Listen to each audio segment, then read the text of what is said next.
Hello, and welcome to this webinar called Deploying to Kubernetes at Scale with Octopus. My name is Matthew Casperson, and I am one of the solutions engineers here at Octopus. And in this webinar, I want to show you how you can quickly deploy a sample application to an EKS cluster in AWS using projects generated from templates defined in a Terraform module and then modified with config as code using Git-based workflows. So before we get started, I want to draw your attention to this definition of architecture from a book called Objects, Components, and Frameworks with UML. And this book defines architecture as the set of design decisions about any system that keeps its implementers and maintainers from exercising needless creativity. I like this definition of architecture because it calls out that needless creativity is something that really should be avoided. We definitely want our DevOps teams to be solving problems creatively, but there's very little benefit in solving problems more than once. And solving problems more than once is one of the more common forms of inefficiency that you'll find in DevOps teams. So what we're saying is that deploying at scale really means solving common problems once. Once a solution has been found, this solution is something that you should be able to deploy and redeploy as needed throughout your DevOps teams. And that's something that we will demonstrate in this webinar through the reference architecture steps that you can now find in the community step template library. So these are the highlights that we will touch in this webinar. It's how to create a cluster in Octopus, how to bootstrap that cluster with some new features, how to debug Kubernetes deployments, how to create new projects in Octopus with Terraform, and then how to modify those projects with config as code and Git-based workflows. So I have here a blank space on a hosted Octopus Cloud instance. And what I'm going to do is set up just enough in this instance to allow me to run a step template. So to do that, I do need an initial space, which I will call, an initial environment that I will call admin. And then we will also need to be able to reference containers from Docker Hub. And to do that, we will need an external feed, which I can get through here. And this feed is going to be a Docker container registry. I will call that Docker Hub. So at this point, we have just an environment and a feed, and now we have the ability to run a very basic step that we can pull out of the community step template library. And this step will implement a reference architecture, which is really just a set of conventions and settings that we believe represent some of the best practice that you should apply to your deployment processes. So to do this, I'll create a project. We'll call this reference architecture.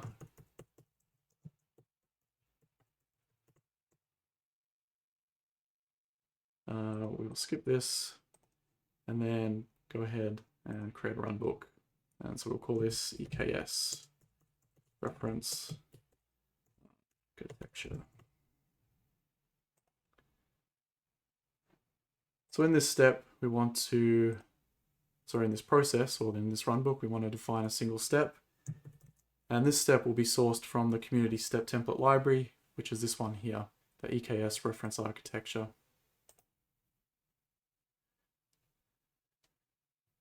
Now I will run this on an Ubuntu worker, and then I do need a container image that exposes a fairly recent version of Terraform.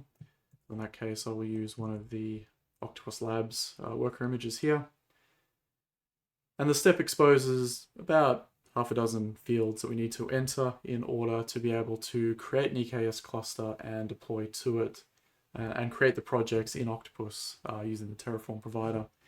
So the first one here is the AWS credentials that we'll use to interact with AWS. The next one is credentials that we'll use to query images from a Docker Hub feed. And then finally, we have an API key that we need to use in order to interact with the Octopus server itself. These final two have default values that we'll leave as they are. This just references the space ID of the current space, which is fine. This is the space that I actually want to populate. And this value here references the URL of the current Octopus instance. So I can save those changes. And then once I've done that, I will run this runbook in the admin environment. And the end result will be a number of resources created in the Octopus space for us, and it's all the bootstrapping that you need to create in order to deploy applications to a Kubernetes cluster. So if I run this, the admin environment is selected by default, and it will take a minute or so for this step to run through, but once it's done, we will see all the environments and feeds, accounts, and projects that we need in order to do our EKS deployments. Okay, so that deployment has, well, that runbook, I should say, has run successfully. And what we can see is if we look at the step here, there is a whole lot of Terraform that has been run in order to populate our otherwise mostly empty space. So we can see here all the different resources that have been created as part of this reference architecture. So if I return back to my project screen now, we can see that an extra 5 projects have been created under the EKS project group. We can also see that we have a number of environments created, and we have some accounts, which is the credentials that we put in to interact with AWS. And then we also have things like life cycles as well. So the first thing we need to do is actually create our EKS cluster. And so this is this is a good use case for runbooks, which are basically ways of doing ad hoc maintenance tasks. And in this case, we want to create a fairly long-running cluster, so that fits well with a runbook. And so this runbook here has been provided for us as part of the reference architecture. So if we have a quick look in the process, we can see that it involves a little bit of scripting using the EKS CTL tool, which if we go down here, so we can see that we first query for the existence of a cluster. If it does exist, we will extract the Kubernetes config from it. Otherwise, we will attempt to create that cluster. And then once the cluster has either had its details extracted or created, we then read the contents of the Kubernetes YAML file and use those values to create a new target in Octopus. So we'll go ahead and run this. And because we want to have a new target created in each of our environments, development, test, and production, we'll actually run this runbook across all 3 at the same time. There are some prompted variables here. This is the name of the EKS cluster, and this here is the AWS region that the cluster will be created in. Now, I've gone ahead and actually created this cluster in the background already. Creating an EKS cluster can take about 15 minutes, and obviously we don't want to sit around and wait for that. But because the step itself is idempotent, it can be run and rerun, and it will function correctly in both circumstances. So what we will see here is that these runbooks will find the existing cluster and then just extract the details from it and use those details to create new targets in Octopus scoped to the appropriate environment. Right, so here the runbook has completed. If we expand this step, we can see that the script to create some dynamic infrastructure has also completed. It's created a target called Octopus Deployment and completed the health check successfully. So if I go back to our infrastructure page, we can now see that we have 3 targets, 3 Kubernetes targets, 1 for each environment. But in this case, each of them refer to the same Kubernetes cluster. They are just distinguished by the default namespace that has been configured. So if we look at the development one here, we can see that the namespace of development is the default. And as you can imagine, the other 2, let's look at production, has the namespace of production as the default. One thing I should note about this, the runbook to create the cluster, is that it not only creates the EKS cluster, but it also initializes it with an Nginx ingress controller. So if we look at this line down here, we can see here that we've actually applied the Nginx ingress controller YAML file. And so we've done this because the Nginx ingress controller has some nice features that we want to take advantage of. Most notably the fact that it will allow you to run multiple applications side by side exposed on the same external load balancer. the AWS native ingress controller actually doesn't do that. It forces you to use a new load balancer for each ingress resource. And that's not quite the behavior that we want, so we have used the Nginx ingress controller here instead. But now that that cluster has been created, we can verify it using this next support runbook called get nodes. What this will do is return the nodes that are associated with that EKS cluster.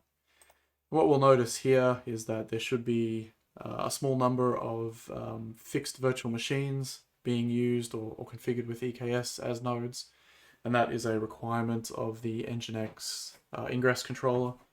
The remaining nodes, however, will be created using Fargate, and so in this case we do have a cluster that can scale in and out as new workloads are deployed to it.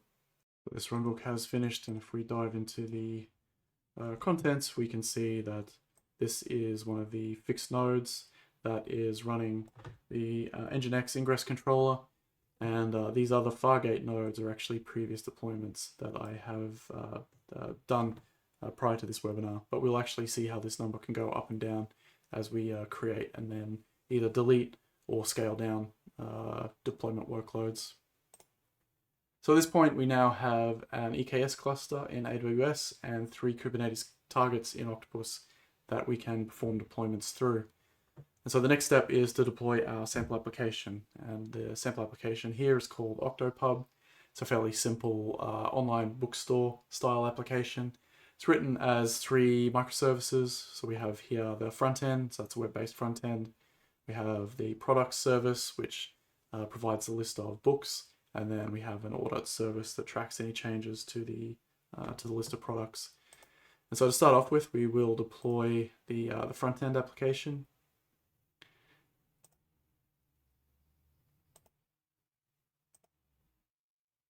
And while that's deploying, we can jump into the deployment process and have a look at the steps. And so the first step here is a form-based step that allows you to define a Kubernetes deployment object or resource, basically through an opinionated form. If we have a look here, we can see that these are all the fields that are exposed by the form that allow you to configure the settings of the deployment. And of most interest is the container that gets deployed. And so we have embedded a couple of opinions here in terms of how we think best practice deployments should be applied. Most notably here, security settings, where we enforce the fact that this container can't be run as root, and that we drop all additional capabilities that would otherwise be assigned to the container.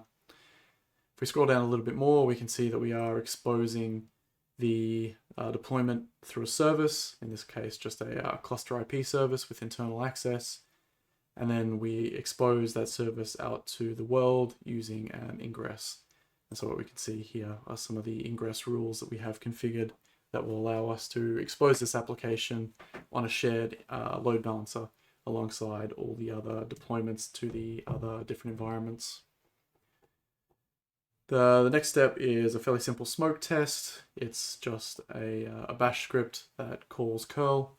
It will retry for a little bit under the assumption that sometimes load balancers can take a little while to be created and then have their DNS registered. But eventually we do expect a return code of 200, which indicates success for this particular application. And then the final step is a security scan. So we are using an open source tool called Trivy.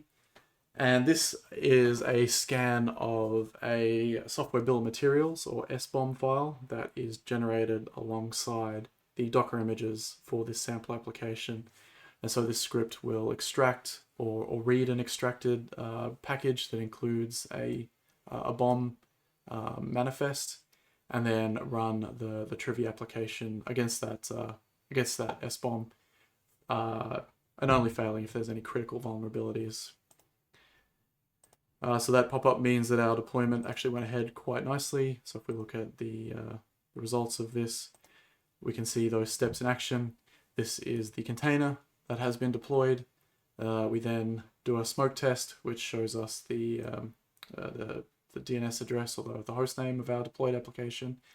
And this is the result of that SBOM scan. Now the table is a little bit hard to read in this view, but if we go to the raw logs, we'll get a better sense of what this looks like. And as we can see that this sample application has quite a few dependencies that probably should be updated, but at this point no critical vulnerabilities have been detected, so the step has passed. It considers that to be okay and ready for continued deployment. So we will do the same for the other two microservices, so that is the product microservice. I'll just jump in here and you can see these two packages that we deploy for these sample applications.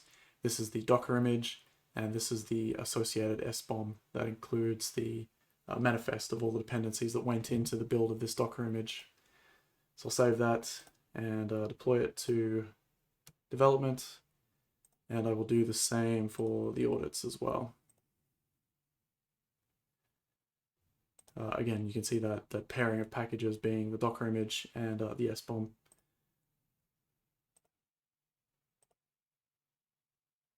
And we will just let those go through. Now, while those other two packages or other two microservices are being deployed, I do want to jump in and take a look at some of the supporting runbooks that are created as part of this reference architecture. And so these runbooks really represent your day two operations. It's one thing to get an application out to production, but really quite another to keep it running and keep it supported in the production environment. And that's where runbooks become a really powerful resource for your team. So the collection of runbooks here allow you to get a number of those resources that we created. So the deployments then create pods, so we can describe them.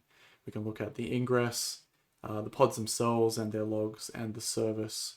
So what I might do is just quickly run, we'll do the pod logs, as this will show something worth looking at. And the benefit here is that, as you can see, it was really just 2 or 3 clicks for me to now support this application day 2. What would typically happen is, if you weren't using runbooks, someone would have to have kubectl installed on their local machine. They'd have to have the credentials to get access. And honestly, they'd have to have the Kubernetes knowledge to know how to use that command line tool. They'd have to know which namespaces they need to be running in. And they need to understand which operations are destructive or potentially irreversible. But when you have runbooks, all that business knowledge is baked into a tested script that people can just click the run button on, and they don't need any additional tools or credentials or any actual deep business knowledge or knowledge of Kubernetes. They can quite often just run the runbook and look at the results and extract something meaningful from them. So this is the logs from the front-end web application.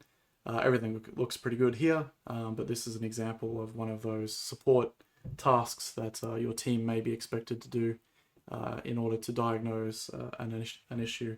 And we'll actually introduce an issue into one of our sample applications to demonstrate what this looks like in or how teams may use this in practice.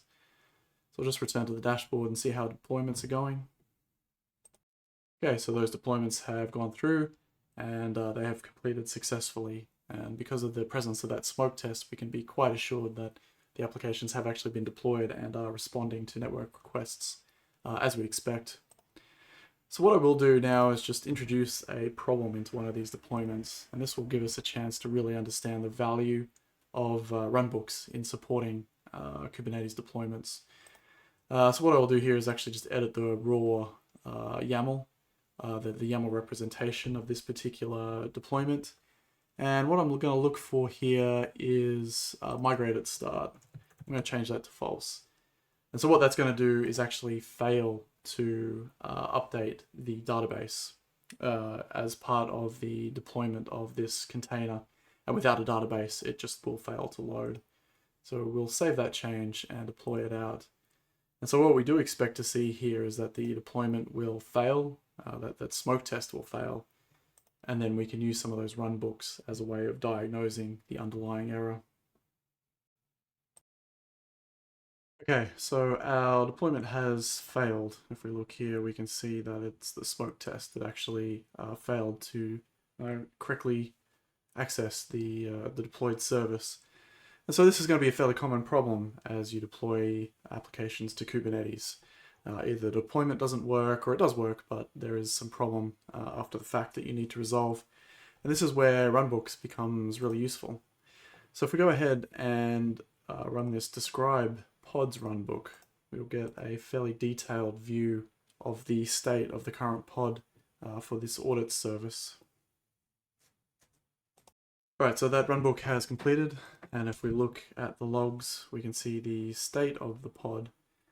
And actually it looks like it's running, so there isn't an issue with the pod executing in the Kubernetes environment, and so we need to dig a little bit deeper here to find out the underlying problem. So the next thing we'll do is actually grab the logs of the pod. So again, we'll run one of those pre-allocated runbooks and wait for it to finish to grab the pod logs. Okay, so if we dig into the logs, already we can see some exceptions have been thrown. If we just scroll down to the end here, look at the details of the selection, we can see that the table audit has not been found. And so we know this is the case because we actually disabled the database migration of this service when it was loaded. And so part of that migration was actually to create these initial tables if they didn't exist. But this is an example of where support personnel can go in and fairly quickly dig into the underlying causes of particular errors. And again, there was no need to install any tooling or share any credentials for me to do this. It was just a case of run the runbook and view the logs. And there's an added benefit here of the fact that these logs are now part of the audit history maintained by Octopus. So what this means is that any incident review can actually go back and look at the state of these pods as they were returned by these runbooks, and this will help teams understand the root cause. Normally this kind of auditing or this kind of log output would simply disappear. It just exists on someone's laptop, and it's very rare that anyone actually retains any of that for any length of time. But here we do have that ability to go back and actually inspect the state of the applications as part of a review. So the final thing we want to do is actually rectify this issue, and to do that we will convert this project to use config as code and then use a Git-based workflow to rectify the problem. So to do that we need to go to the version control settings. Actually, before we do that, we do actually need to have a Git credential. I will create here. I'll call this GitHub. The username for GitHub is just access token. The username here doesn't matter, it's just the personal access token that is important. Okay, now that we have the Git credentials set up, we can go ahead and convert this project to config as code. So to do that, we'll jump into the version control settings here, paste in the URL of a Git repository that we want to save this project into, set up or link the credentials we just created, and define the directory that we will save the project files into. Just go ahead and test that. So that's worked correctly. So we will commit those changes. Okay, so at this point, our project is set up for config as code, and then we want to run through a Git-based workflow in order to make some changes to restore the tests or the database migrations at the application launch. So to do that, we'll create a branch. We'll call this fix database. Go ahead and create that branch. Then jump into the container settings. I will just edit the raw YAML because it'll be a little bit quicker. Turn that back to true. Review the diff and confirm. We'll commit those changes. And now we want to create a pull request to merge those changes back to the main branch. What we can do actually though is deploy this branch independently though. So if I do a create release here, and go ahead and deploy this this branch, we'll be able to test those changes without actually modifying the mainline branch. And so this is a useful way of iterating and just generally testing changes in an Octopus deployment before we commit those changes back to a mainline branch. So I'll just give this a second to complete the deployment, and we'll see that changing that environment variable has actually solved the problem. Alright, so we can see that we've successfully passed the smoke test step, and the Kubernetes object status is reporting all green for all the resources that are created by this step. So we can pretty safely say that we've actually fixed the problem. The next thing to do will then be to create a pull request and merge this change back into the mainline branch. So to create the pull request, we will use this link up here that opens up GitHub for us. This will create a pull request between my branch and the main branch. Go ahead and create that pull request. I'll just, for convenience, drop a link to the successful deployment.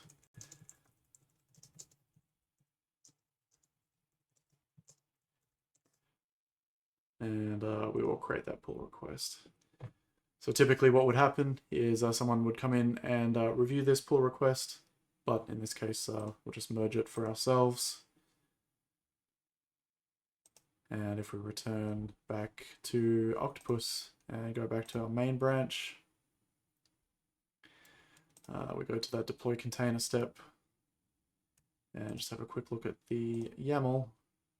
We will see that that environment variable has been changed for us.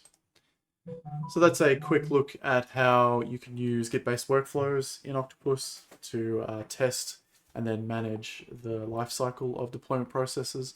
And the nice thing about using Git, obviously, is that you get all the benefits of Git, including audit history, the ability to roll back if you need to, and obviously merging as well, and reviewing those merges as part of pull requests.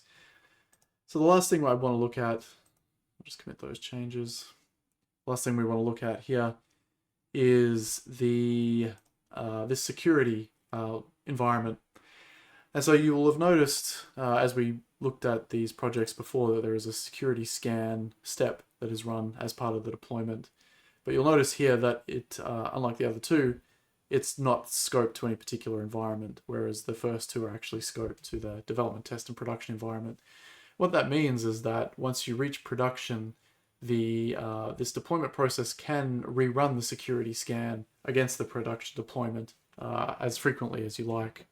So what I'll do is actually go ahead with the products service here and just promote it through test and production. And then we'll see how security scanning in the security environment can improve your security posture for your deployed applications. Okay, so we've just completed the deployment through the development, test, and production environments. So if we look here at the overview, we can see that the security environment kicked off a deployment automatically. And the nice thing about having it in a standalone environment is that we can now trigger this on a daily basis. So if we add a trigger, and we'll add a scheduled trigger, let's call this a security scan. We want to deploy the latest release from security to security. That's fine, we'll just redeploy, and we'll do it daily.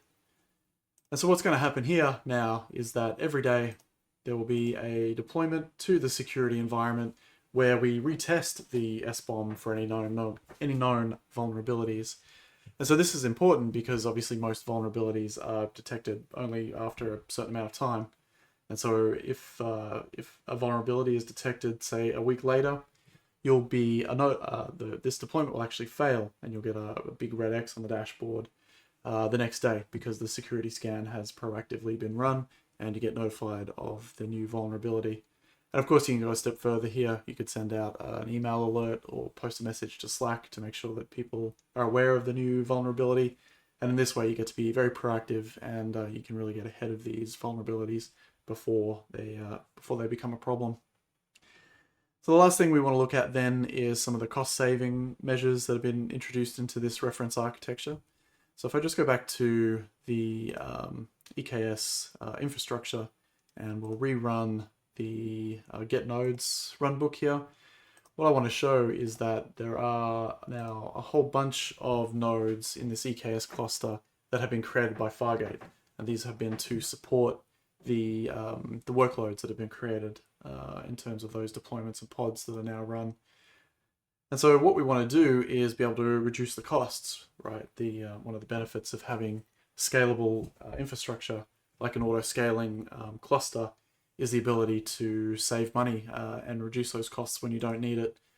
And one of the ways we can do that is actually shut down the nodes overnight. So most teams won't need development and test environments overnight. They can just be shut down to cut down the cost of those resources. So we can see here a whole bunch of Fargate nodes. These represent the different deployments made to the various environments.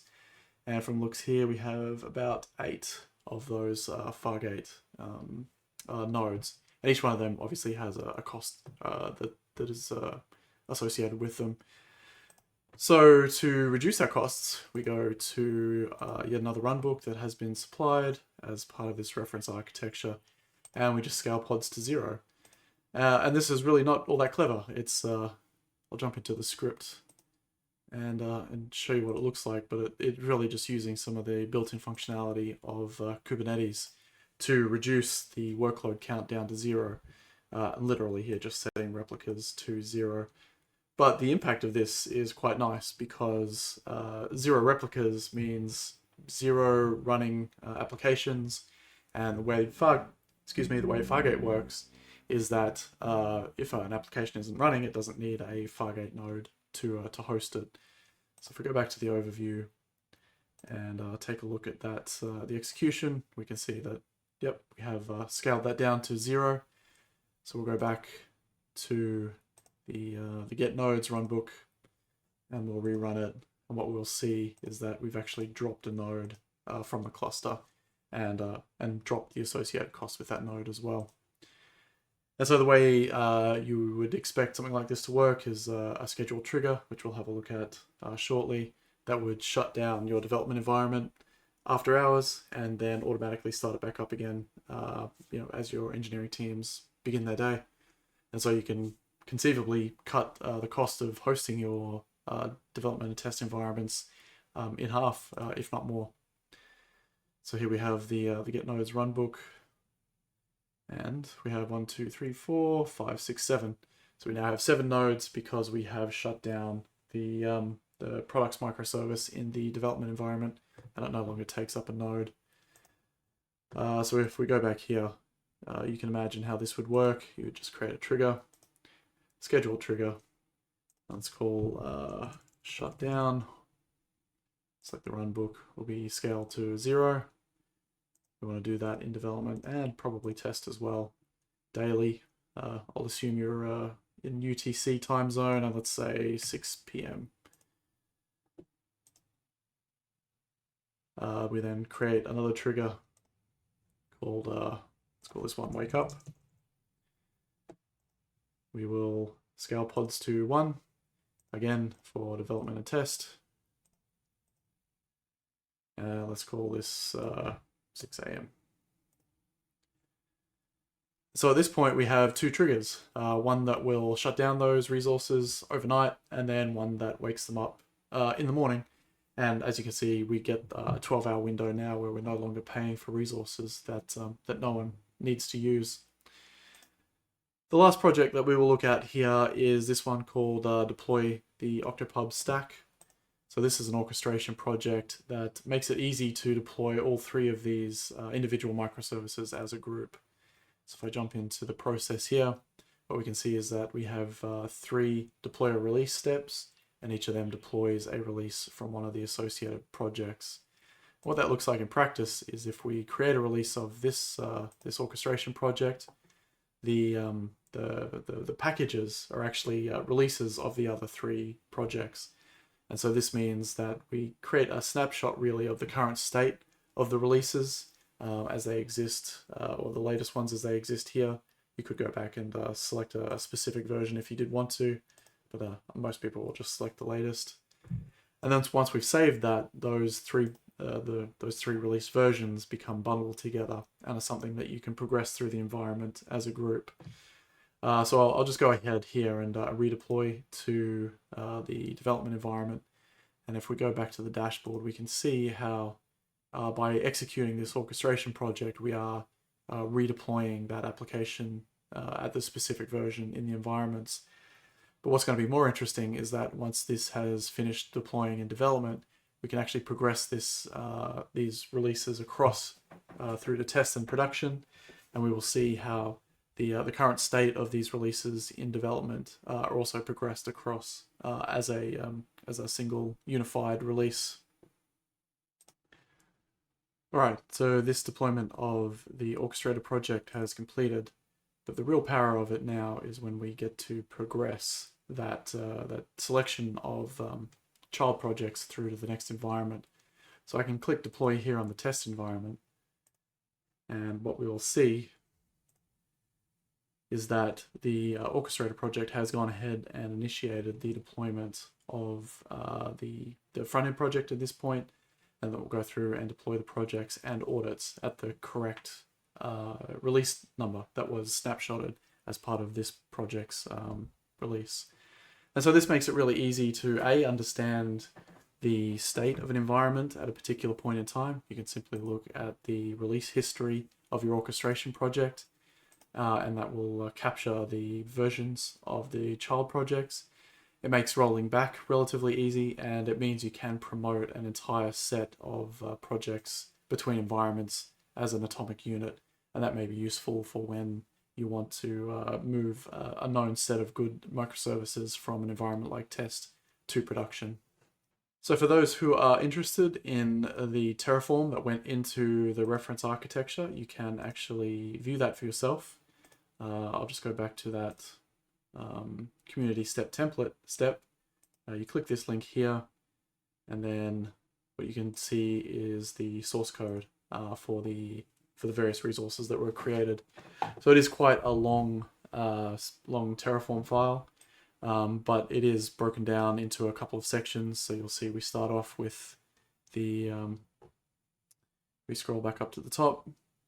We do start off with the environments here, and then we'll move down to things like feeds.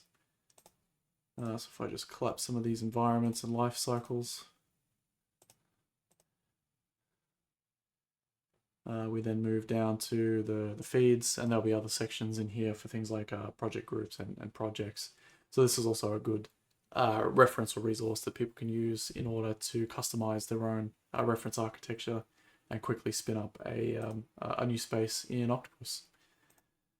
So that was everything we wanted to cover off in our webinar today, and I hope this has been useful for you and has given you some ideas in terms of how you can manage fairly complex deployments to platforms like Kubernetes, taking into account things like security scanning, the deployment of individual projects as a stack, as well as the supporting runbooks that teams may use for their day 2 operations.